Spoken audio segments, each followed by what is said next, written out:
स्वामी समर्थांचं नाम आहे, त्या मनात भीती, दुःख, चिंता या जवळ सुद्धा येऊ शकत नाही. स्वामी म्हणतात, माझं नाम घ्या, पण श्रद्धेने घ्या. मी तिथं प्रकट होतो जिथं भक्तांचा विश्वास असतो.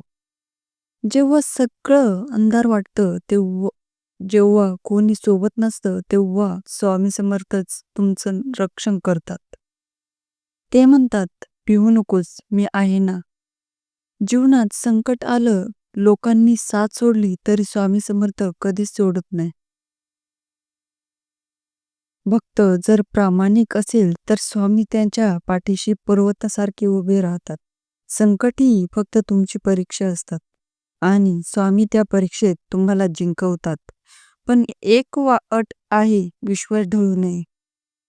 जो रोज स्वामींचं नाम घेतो, जो इतरांना मदत करतो, त्याचं आयुष्य स्वामी स्वतः घडवतात. म्हणून भक्तांनो, स्वामी समर्थांच्या पायांवर विश्वास ठेवा, नाम घ्या, सेवा करा आणि पहा, जिथं अंधार आहे तिथं प्रकाश होईल, जिथं अश्रू आहेत तिथं आनंद येईल आणि जिथं निराशा आहे तिथं चमत्कार घडतील. श्री स्वामी समर्थ, श्री स्वामी समर्थ.